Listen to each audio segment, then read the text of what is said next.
Hello everyone, welcome back to my channel, The Fashion Journey of Hasini. So ఈ వీడియోలో ఏంటంటే my real experience in NIFT entrance exam. NIFT అంటే national institute of fashion technology, NIFT. And ఈ నిఫ్ట్ అనేది government college. NIFT college అనేది top college in India fashion డిజైనింగ్కి. And ఈ కాలేజ్లో చాలా కోర్సులు ఉన్నాయి. Fashion design, fashion communication, textile design, ఇంకా యాక్సెసరీ డిజైన్, ఇట్లా చాలా ఉన్నాయి కోర్సెస్ దీంట్లో. అండ్ ఈ కాలేజ్లో లిమిటెడ్ సీట్స్ ఉంటాయి. అండ్ ఈ నిఫ్ట్‌లో ఏందంటే మనకి per year 4,00,000 to 4.5 lakhs 5 lakhs దాకా ఉంటది. అండ్ ఇంకోటి ఇది గవర్నమెంట్ కాలేజ్ కాబట్టి మనకి స్కాలర్‌షిప్ వస్తది. అంటే ఇన్‌కమ్ బేస్డ్ మనకి స్కాలర్‌షిప్ అనేది వస్తాయి కాబట్టి ఓకే పర్లేదు. అండ్ నిఫ్ట్ కాలేజ్‌లో 4 ఇయర్స్ కోర్స్ ఉంటది. అండ్ ఈ కాలేజ్‌కి చాలా క్యాంపస్‌లు ఉన్నాయి ఇండియాలో. ముంబై, ఢిల్లీ, బెంగుళూరు, హైదరాబాద్ ఇట్లా చాలా క్యాంపస్‌లు ఉన్నాయి. మనం ఆ కాలేజ్‌లో జాయిన్ కావాలంటే మనకి ఎంట్రన్స్ ఎగ్జామ్ రాయాలి. ఎంట్రన్స్ ఎగ్జామ్ రాసి క్వాలిఫై అయితేనే మనకి అడ్మిషన్ వస్తది. సో, ఇప్పుడు ఆ ఎగ్జామ్‌కి ఎప్పుడు అప్లై జేసుకోవాలి అనంటే డిసెంబర్‌లో నోటిఫికేషన్ ఒస్తది. అంటే ఈ టైం నుంచి ఈ టైం వరకు మీరు అప్లై జేసుకోవచ్చు అని జెప్పి ఇస్తారు. ఒకవేళ లేట్ అయినా గానీ ఇట్లా ఎవరైనా ఇంకా ఎక్స్‌ట్రా అప్లై చేసుకుందామని అనుకున్నా గానీ లేట్ ఫీ అని ఉంటది. లేట్ ఫీ కడితే మీరు మళ్ళీ అప్లై జేసుకోనికి ఛాన్స్ ఉంటది. సో, నేను డిసెంబర్ 7కి నేను అప్లై జేసినాను నిఫ్ట్‌కి. ఫస్ట్ అసలు తెలవదు ఎట్లా ఉంటది, ఏంది అది కానీ అప్లై అయితే చేసిన. అటెంప్ట్ అయితే చేద్దాము వస్తది లేకపోతే లేదని చెప్పి నేను అప్లై చేసిన. అండ్ మనము అప్లై చేసేటప్పుడు కూడా మనం అప్లికేషన్ ఫీ కట్టాలి. ఎస్సీ, ఎస్టీకి 1,500 ఏమో ఉండే. ఇంకా బీసీ వాళ్ళకి 3,000 అనుకుంటా. 3,000 2,000 ఉండే. సో, దానికి మనము కొన్ని డాక్యుమెంట్స్ సబ్మిట్ చేయాలి. అంటే అప్లై చేసేటప్పుడు మన క్యాస్ట్, ఇన్‌కమ్, ఆధార్ కార్డ్, ఇంకా 10థ్ మెమో, ఫస్ట్ ఇయర్ మెమో అంటే ఇంటర్ ఫస్ట్ ఇయర్ మెమో, ఇట్లా కొన్ని డాక్యుమెంట్స్ మనము సబ్మిట్ చేయాలుంటది వాళ్ళకి. ఇవన్నీ సబ్మిట్ చేసినాక మనకొక మెయిల్ అన్నా లేకపోతే ఒక కాల్ అన్నా వస్తది. అంటే ఇవన్నీ వెరిఫై చేసినాము. అన్నీ ఓకే ఉన్నాయి. అన్నీ కరెక్టే ఉన్నాయి అని అంటే మనకి అడ్మిట్ కార్డ్ అనేది వస్తది. అంటే మనకి హాల్ టికెట్ లాగా అడ్మిట్ కార్డ్ వస్తది. జనవరి ఎండింగ్‌లో అట్లా అనుకుంటా అడ్మిట్ కార్డ్ వస్తది. అంటే మీరు ఎలిజిబుల్ అంటే మీరు ప్రాపర్‌గా ఉన్నాయి మీ డాక్యుమెంట్స్ అవన్నీ. మీరు ఎగ్జామ్ రాయొచ్చు అని చెప్పి అట్లా మనకి ఒక మెయిల్ అన్నా లేకపోతే ఒక కాల్ అన్నా ఎవరైనా చేస్తారు. ఇట్లా నిఫ్ట్ నుంచి చేస్తున్నాము అది ఇది అని. సో, నేను డిసెంబర్ ఫస్ట్ వీక్‌లో నేను అప్లై చేసుకున్నాను గదా! ఇగ ప్రిపేర్ అయిదాము అది ఇది అని చెప్పి నేను కొన్ని యూట్యూబ్‌లో కొన్ని వీడియోస్ అట్లా చూసినుండే. అప్పుడు తెలిసింది నాకు కోచింగ్ సెంటర్స్ ఉంటాయి దీనికి అది ఇది అని చెప్పి. కానీ నేను అప్పుడు కోచింగ్ సెంటర్స్ ఏం పోలేను. మళ్ళా నా బోర్డ్ ఎగ్జామ్స్ గూడా అప్పుడు ఆ ఎగ్జామ్స్ అయితున్నాయి ప్రీ ఫైనల్స్ ఇవన్నీ. అండ్ మనకి జనవరి థర్డ్ వీక్ అట్లా నాకు అడ్మిట్ కార్డ్ వచ్చింది. అడ్మిట్ కార్డ్ వస్తే దాంట్లో ఏ సెంటర్, ఎక్కడ, దాని లొకేషన్ ఏంది అవన్నీ అడ్మిట్ కార్డ్‌లోనే ఉంటాయి. మళ్ళీ మనం ఎగ్జామ్ రోజు ఏమేమి క్యారీ చేయాలో గూడా దాంట్లో ఇచ్చిండ్రు అంటే డాక్యుమెంట్స్ లాగా. అంటే ఇట్లా ఆధార్ కార్డ్, ఇంకా 2 ఫోటోస్, అడ్మిట్ కార్డ్స్ 2 అంటే మార్నింగ్‌కి, ఆఫ్టర్‌నూన్‌కి ఇట్లా ఇవన్నీ ఇచ్చినుండే. అండ్ ఈ ఎగ్జామ్‌కి నేను ఆన్‌లైన్‌లో సెర్చ్ చేసి నేను ఒక బుక్ కూడా తీసుకొనుండే. ఒక 1,500 ఏమో ఉండే ఆ బుక్. ఆ బుక్ తీసుకొని అంటే క్యాట్‌కి క్వెషన్స్ ఉండే, గ్యాట్‌కి క్వెషన్స్ ఉండే. ఇంకా కొన్ని 2, 3 టెస్ట్ పేపర్స్ అట్లా గూడా ఇచ్చిండ్రు వాళ్ళు. నేనిగ మొత్తం సండే లేకపోతే సాటర్‌డే, సండే అట్లా చదువుతుండే. ఏంది అసలు ఏముంటాయి ఏంది అని చెప్పి. నేను ఆ కాలేజ్‌కి కూడా తీసుకుపోతుండే. మధ్య మధ్యలో చదువుదాము అది ఇది అని చెప్పి. అండ్ మనకి 2 పేపర్స్ ఉంటాయి దీంట్లో. క్రియేటివిటీ అబిలిటీ టెస్ట్, ఇంకా జనరల్ అబిలిటీ టెస్ట్. సీఏటీ, జీఏటీ ఇట్లా 2 పేపర్స్ ఉంటాయి. ఈ జీఏటీ జనరల్ అబిలిటీ టెస్ట్‌లో మనకి 4 సబ్జెక్ట్స్, 3 సబ్జెక్ట్స్ ఉంటాయి. Maths, general knowledge, Indian constitution, ఇంకా ఇంగ్లీష్ ఇట్లా ఉంటాయి. మనకి ఎంసీక్యూస్ లాగానే. కానీ దీనికి మైనస్ మార్క్స్ ఉంటాయి. ఫస్ట్ హాఫ్‌లో అది గ్యాట్ ఎగ్జామ్ ఉంటది. సెకండ్ హాఫ్ లంచ్ తర్వాత ఈ క్యాట్ ఎగ్జామ్ అనేది ఉంటది. అట్లా 2 సెషన్ కింద డివైడ్ చేస్తారు. అండ్ ఈ సెషన్‌లో డ్రాయింగ్, స్కెచింగ్ ఇవే ఉంటాయి మొత్తం. అంటే 2, 3 క్వెషన్స్ ఇస్తారు. అవి మనం అటెంప్ట్ చేసి డ్రాయింగ్ అట్లా చేసేయాలి. అంటే కొన్ని ఫ్రూట్స్ ఇచ్చిండ్రనుకో ఇవి ఫ్యూచరిస్టిక్‌గా డ్రా చేయండి. అట్లా కొంచెం క్రియేటివిటీగా యూజ్ చేసేవి అట్లా క్వెషన్స్ ఇస్తారు. మనం అవి అటెంప్ట్ చేయాలి. మొత్తం డే అంతా 2 సెషన్ కింద మొత్తం ఫస్ట్ స్టేజ్ అనేది అయిపోతది. మార్నింగ్ అది, ఆఫ్టర్‌నూన్ ఇది ఇలాగా. అండ్ నేను ఆ బుక్‌లో నుంచి ప్రిపేర్ అయినా గానీ, దాంట్లో నుంచి ఒక్క క్వెషన్ గూడా రాలేదసలు. అసలు ఎందుకు గొన్నానా ఏమో అసలు గానీ, అంత ప్రిపేర్ అయ్యి గూడా వేస్ట్ అసలు అందుల. ఒక్క క్వెషన్ గూడా లేదు దాంట్లో నేను ఆ ఎగ్జామ్‌లోకి పోతే. ఇక మొత్తం ఏదో ఒకటి ఏబీసీడీ అట్లనే పెట్టేసొచ్చిన. నేను ఫస్ట్ సెషన్ రాసినప్పుడే అనుకున్నా, ఈ మైనస్ మార్క్స్ ఉంటాయి. ఇవన్నీ నేను క్వాలిఫై గాను నెక్స్ట్ దానికి. హోప్స్ అయితే లేవు అని జెప్పి నేను ఊకున్నా. అంటే క్రియేటివిటీ, అబిలిటీ టెస్ట్ కొంచెం ఓకే బెటర్‌గానే చేసినా ఒకవేళ వస్తే దీని వెయిటేజ్‌తోని నాకు క్వాలిఫై అయితే అయితానేమో. కానీ ఫస్ట్ దాంతోనైతే కంపల్సరీ కాను అని జెప్పి నాకు అర్థమైపోయింది ఆడనే.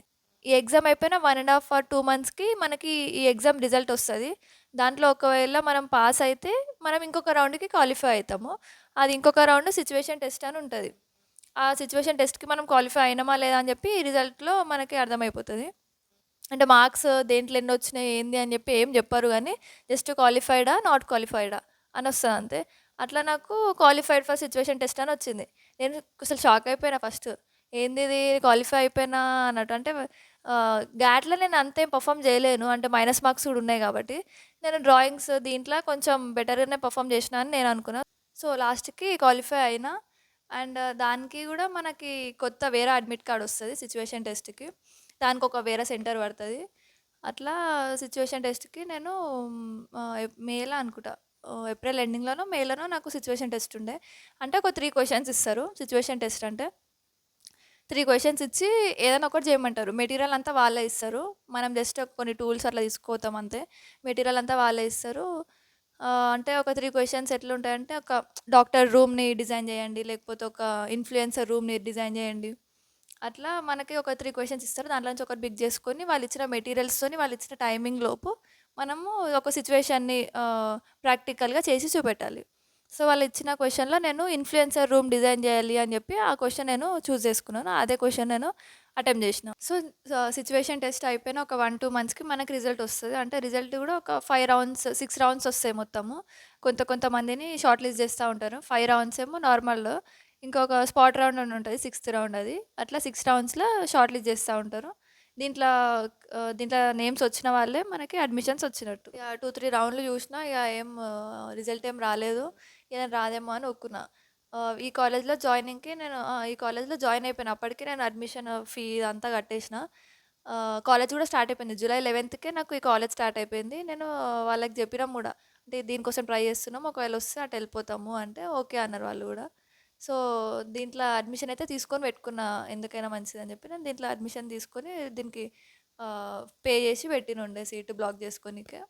సో, జూలై 16థ్ నైట్ ఫిఫ్త్ రౌండ్ రిలీజ్ అయింది. జూలై 17థ్‌కి నేను జాయిన్ అయిపోదాం. అంటే ఇగ రెగ్యులర్‌గా వెళ్ళిపోదామని అనుకున్నా. 16థ్ రోజు నైట్ నేను రిజల్ట్స్ ఒకసారి చెక్ చేసుకుందాం అని చూసేసరికి ఫిఫ్త్ రౌండ్‌లో ఉంది నా నేమ్. నిఫ్ట్ షిల్లాంగ్‌లో వచ్చింది నాకు. మేఘాలయ స్టేట్. నేను ఎంత ఖుషి అయిపోయినా అసలు, అమ్మా! ఏంది నాకొచ్చింది నిఫ్ట్‌లో అడ్మిషను అనుకోని. ఫస్ట్ అసలు ఎక్స్‌పెక్టే చేయలే.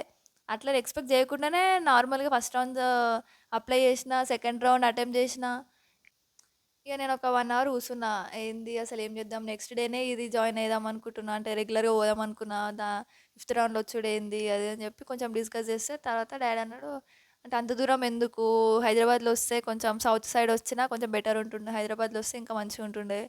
అచ్చడి షిల్లాంగ్‌లో వచ్చింది ఎందుకు? అది ఇది అని చెప్పి ఇక అట్లా ఇట్లనో సీట్ వదిలేసుకున్నా. అది అసలు వచ్చుడే గ్రేట్ అనంటే దాన్ని, అంటే అంత దూరము అని చెప్పి ఇక పంపలేరు ఇంట్లో. ఇక అదే రోజు ఫిక్స్ అయిపోయినా. సీట్ వచ్చింది కానీ పోతలేను అని. అది అంతా అసలు వచ్చుడే గ్రేట్ అని అనుకున్నది. అంటే ఎంతో మంది ట్రై చేస్తారు. ఎన్నో వేల మంది ట్రై చేస్తారు. దాంట్లో మనకి ఆల్ ఇండియాలో మనకొచ్చింది అని అంటేనే నేను మస్తు హ్యాపీగా ఫీల్ అయినుండే. కానీ లాస్ట్‌కి వదిలేసినుండే అది. అంటే ఒక టైమ్ ఇస్తారు. సీట్ అంటే ఇట్లా అడ్మిషన్ వచ్చిన తర్వాత ఒక టైమ్ ఇస్తారు. ఆ టైం లోపు మనము ఫస్ట్ సెమిస్టర్‌ది ఫీజు కట్టి బ్లాక్ చేసుకోవాలి మనము. కానీ అట్లాంటిది సీట్ వదిలేసినుండే. అంటే మన సీట్ వేరే వాళ్ళకి వెళ్ళిపోతది ఇక అది. అండ్ నెక్స్ట్ వచ్చే స్టూడెంట్స్ ఎవరికైనా నిఫ్ట్‌లో సీట్ వస్తే ప్లీజ్ మీరు దాన్ని వదిలేసుకోకండి. మీరు ఏ స్టేట్‌లో వచ్చినా గానీ మీరు వెళ్ళనీకైతే ట్రై చేయండి. అంటే ఫస్ట్ మనకు వచ్చిందే వచ్చుడే పెద్ద గ్రేట్. దాంట్లో వస్తే కూడా మనము వెళ్ళకుండా వదిలేసుకోకండి. ఎందుకంటే ఫస్ట్ ఏదైనా ఆపర్చునిటీస్ నార్మల్‌గా నిఫ్ట్ స్టూడెంట్స్‌కే ఫస్ట్ ఇస్తారు. ఫస్ట్ ప్రిఫరెన్స్ నిఫ్ట్ వాళ్ళకే ఉంటది. నెక్స్టే ఇంకా మిగతా ఇన్‌స్టిట్యూట్ వాళ్ళకి ఉంటది. సో, మనకి ఆపర్చునిటీస్ ఫ్యూచర్‌లో కెరియర్ ఆప్షన్స్ కూడా చాలా మంచిగుంటాయి నిఫ్ట్ స్టూడెంట్స్ అయితే. ఈ ఇయర్ ఎవరైనా అటెంప్ట్ చేయాలనుకున్నా గానీ ఇంకా టైం ఉంది. అంటే అడ్మిషన్స్ ఆల్రెడీ ఓపెన్ అయినాయి. లేట్ ఫీ కూడా ఇంకా స్టార్ట్ కాలేదు. సో, మీరు అప్లై చేసుకోండి. అప్లై చేసుకొని అటెంప్ట్ చేయండి. ఎవరికైనా యూజ్ అయితదని అనుకుంటే మీ వీడియో మీ ఫ్రెండ్స్ అండ్ ఫ్యామిలీకి షేర్ చేయండి. అండ్ ఈ ఇయర్ ఫిబ్రవరి 8థ్‌కి అనుకుంటా ఎగ్జామ్ ఫస్ట్ స్టేజ్. సో, ఇంకా మీకు అప్లికేషన్స్ ఓపెన్ ఉన్నాయి. మీరు అప్లై చేసుకోండి. అండ్ నిఫ్ట్‌కి బ్యాచిలర్సే కాకుండా మాస్టర్స్ గూడా ఉంది. దానికి కూడా సేమ్ ఇట్లానే ఎగ్జామ్ రాయాలి, రౌండ్స్ ఉంటాయి. దానికి సిట్యుయేషన్ టెస్ట్, దీనికి పర్సనల్ ఇంటర్వ్యూ అనుకుంటా. అట్లా ఉంటాయి కొన్ని రౌండ్స్ కొంచెం డిఫరెంట్ ఉంటాయి. కానీ మాస్టర్స్ ఉంది, బ్యాచిలర్స్ ఉంది. సో ఇది నా ఎక్స్పీరియన్స్ నిఫ్ట్ ఎంట్రన్స్ ఎగ్జామ్కి. ఐ హోప్ ఎవరికైనా యూజ్ అవుతుంది అనుకుంటున్నాను, అంటే నెక్స్ట్ వచ్చే స్టూడెంట్స్కి ఎవరికైనా. And will see in the next video. Please subscribe to the fashion journey of Hasini. Bye guys.